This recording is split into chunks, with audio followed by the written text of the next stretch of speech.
Mafia hukum itu ada backupnya dari aparat dan lembaga-lembaga negara. Sehingga katanya backup untuk mafia itu sampai ke langit.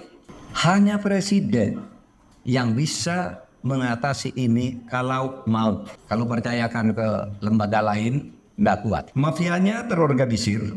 Itu kan korupsinya di legislatif bagaimana, eksekutif bagaimana, yudikatif bagaimana, badan-badan itu bagaimana. Semuanya terjadi dengan polanya sendiri dan terorganisir. Bahkan dalam praktek itu, mafia itu bisa membentak-bentak aparat penegak hukum. Ada pengacara sebuah pengusaha tambang itu bisa membentak Kapolda. Ngatuk, kamu harus gini. Bisa membentak kepala kejaksaan. Takut ya. Bahkan mafia itu dulu di zaman Orde Baru itu kan ada pesan, kalau ada kasus gitu saya pesan perkara ke polisi, tolong dong penyidiknya ini nanti pakai pasal ini. Sesudah selesai pesan ke kejaksaan, jaksaannya ini tuntutannya ini, nanti hakimnya pun dipesan, diatur. Nah saudara, itu kita lihat di zaman Orde Baru jorok sekali. Sekarang itu ada banyak dan justru masih yang kuat. Bukan lagi mendikte aparat penegak hukum, tapi sudah merambah ke legislatif, ke eksekutif, jabatan-jabatan penting sudah dibeli, dipesan. Ini dipesan. Masih adakah harapan? Apakah masih ada harapan untuk pemberantasan korupsi? Sehingga kata Pak Luhut itu mungkin pertanyaannya keliru. Apakah korupsi harus diberantas, kan itu harus pertanyaannya. Ya bagi saya, ya bagi kita sederhanakan aja, ya korupsi harus diberantas, tapi melihat cerita-cerita dari Bu Sukma, Pak ini tadi, Pak Maru, Pak Novel dan Pak Luhut, apa masih ada harapan kalau begitu? Saudara, saya punya catatan begini. Mari kita membuka dan mencari harapan itu. Tetapi bukan lagi berteori. Ketika pertanyaan seperti ini muncul di tahun 2016, pertanyaan itu muncul dari forum kuliah program S3 di Undip. Saya sedang ngajar, Pak, apa masih bisa kita naik korupsi? Teori apa yang bisa dipakai untuk memberantas korupsi di Indonesia? Ini sudah tahun 2016, reformasi tahun 98. Korupsi makin marak itu 2016. Teori apa yang bisa dipakai? Saya bilang waktu itu, teorinya udah habis. Saya tulis itu kemudian di Harian Kompas, sudah habis teorinya. Sudah habis teori di gudang. Karena apa? Ketika kita reformasi, mari semua perbaiki. Mahkamah Agung menjadikan satu atap biar kok hakim independen. Ternyata independensi itu menjadi kebebasan yang melampaui batas, sehingga justru korupsi dilakukan melalui dalil saya independen. Mari kita bentuk KPK, bentuk KPK. Mari kita bentuk KY, bentuk KY. Mari kita bentuk Mahkamah Konstitusi, bentuk Mahkamah Konstitusi. Itu semua untuk menjawab teori apa yang bisa dipakai untuk menyelesaikan korupsi ini. Tapi sampai sekarang makin banyak, kata Mas Luhut tadi, sudah tambah lagi nih. Di kantor polisi sudah ada unit lagi. Unit dulu namanya Pak SBY itu ad hoc Timtas Tipikor. Sekarang tidak ad hoc lagi, itu sudah struktural, melekat pada organisasi Polri. Sudah tambah lagi nih unit. Apakah ini akan mengurangi korupsi semua? Saudara, banyak sepertinya yang putus asa. Seperti ini tadi. Karena teori udah dipakai semua, apa yang diusulkan orang udah dijadikan undang-undang sampai tumpang tindih. IPK, Indeks Persepsi Korupsi Osen buruk, ya. Sementara lapangannya becek. Korupsi itu ada di berbagai sektor pemerintahan. Semua departemen yang ada itu ada koruptornya. Dan korupsinya besar-besar. Bukan korupsi corruption by need, tapi by greed. Sehingga saya katakan itu korupsi itu bukan karena hakim gajinya kecil tuh. Karena yang korupsi itu gajinya yang besar-besar. Gitu. Dan itu merajalela di mana-mana. Yang kedua, mafianya kuat. Diskusi saya kemarin di Jogja, mafia peradilan itu, mafia hukum itu ada backupnya dari aparat dan lembaga-lembaga negara.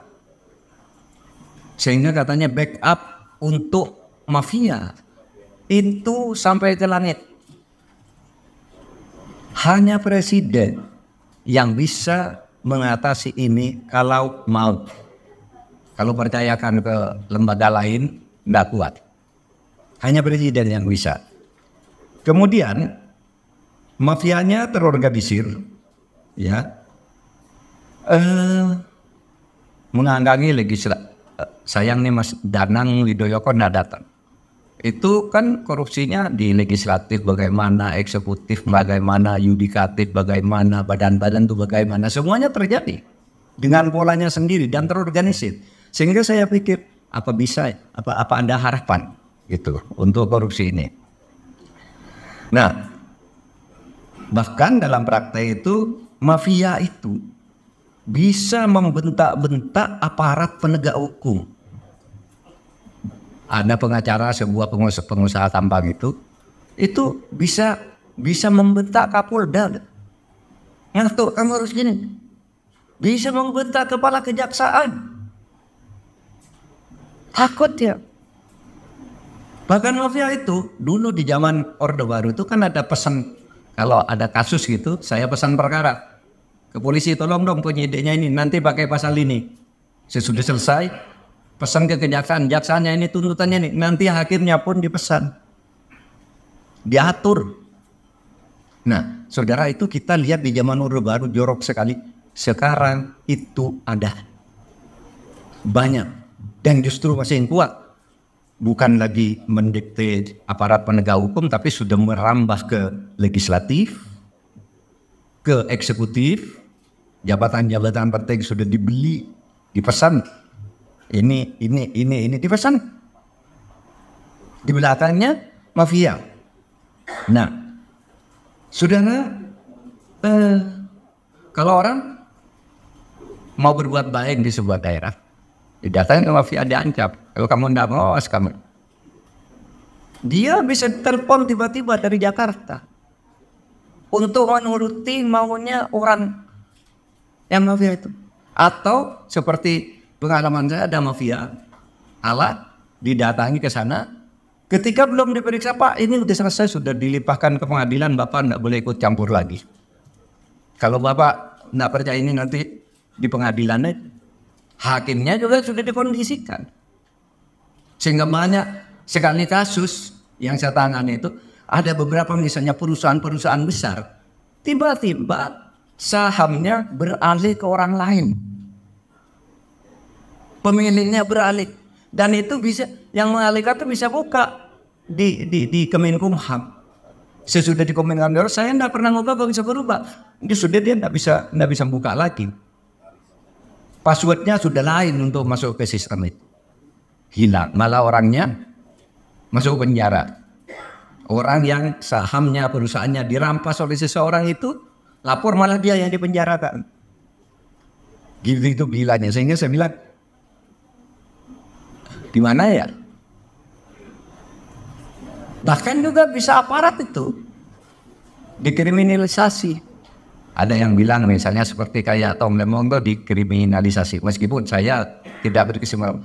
Tapi contoh bahwa orang sekarang udah punya pikiran begitu. Dulu masih ingat Pak Susno Aji, Pak Susno Duaji.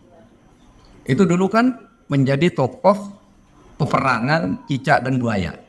Polisi lawan KPK. Pokoknya KPK mau dihabisi, tiba-tiba polisi kalah karena MK memutus. Komisioner KPK itu tidak boleh diberhentikan kalau hanya menjadi tersangka. Kemudian gagal menjadikan Bibit Samad dan Chandra itu sebagai tersangka dan KPK terjalan. Apa yang terjadi sudah itu? Susno dihujat banyak orang. Susno dihujat banyak orang, termasuk oleh institutnya sendiri. Dianggap Susno ini yang bikin gara-gara. Akhirnya Susno merasa tidak dibela, dia yang dikriminalisasi. Karena Susno bilang, kok saya yang dituduh biang korupsi?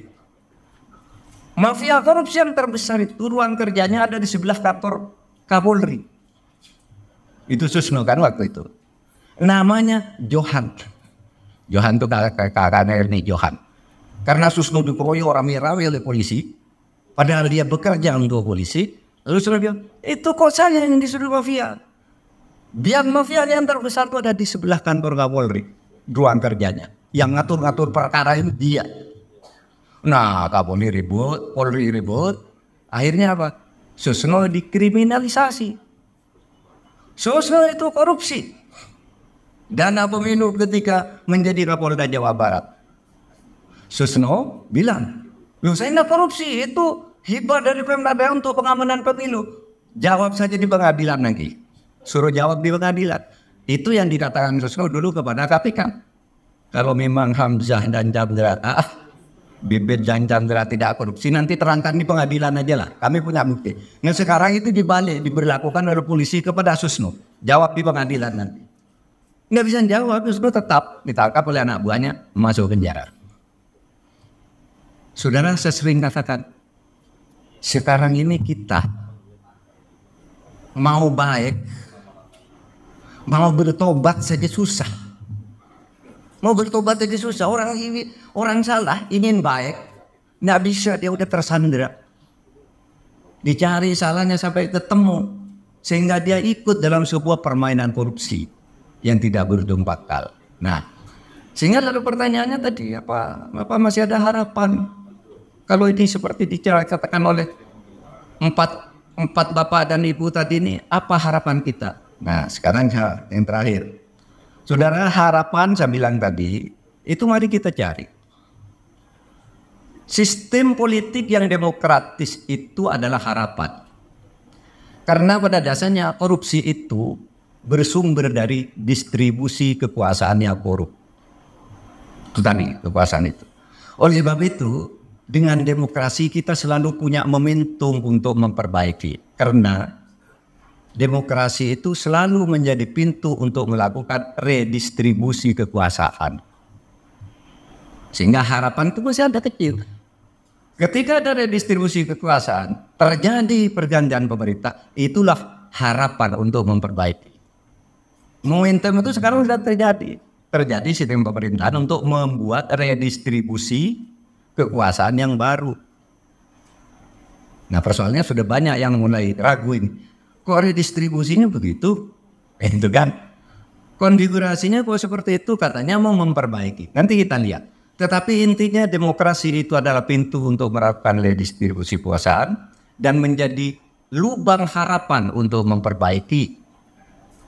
Kalau sekarang gagal, masih ada lagi. Demokrasi itu meniscayakan 5 tahun lagi kita nilai lagi. Berjuang lagi di situ untuk membuat harapan-harapan baru. Sehingga saya tidak tahu bagaimana cara dari semua itu, teorinya sudah habis. Tetapi mungkin diskusi hari ini bisa kita inventarisir. Mari bagaimana kita memperbaiki negara ini, memberantas korupsi, situasinya seperti ini. Tetapi jangan putus asa. Ya, redistribusi kekuasaan akan selalu terjadi, tidak harus menunggu pemilu. Kadang-kala terjadi operasi sesar juga kalau sudah keterlaluan.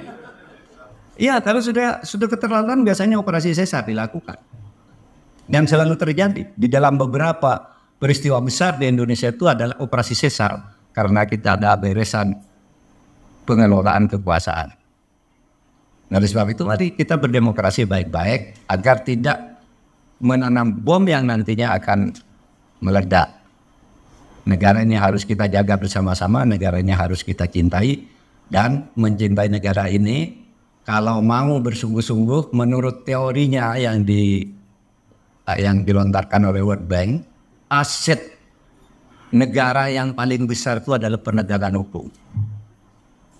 Aset negara dari aspek penegakan hukum itu 44% kata Bank Dunia.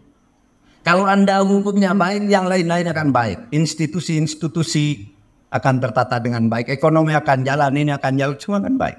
Karena sisanya yang 56% itu ad hoc berbagai ke dalam berbagai puluhan masalah, asal satu masalah penegakan hukum itu bisa diatasi. Sebenarnya ada harapan, asal presiden mau. Karena semua ini presiden yang harus memberantas mafia-mafia backing. Itu hanya presiden yang bisa memerintahkan Jaksa Agung, memerintahkan Kapolri, memerintahkan para menteri dan aparat penegak hukum untuk melakukan tindakan.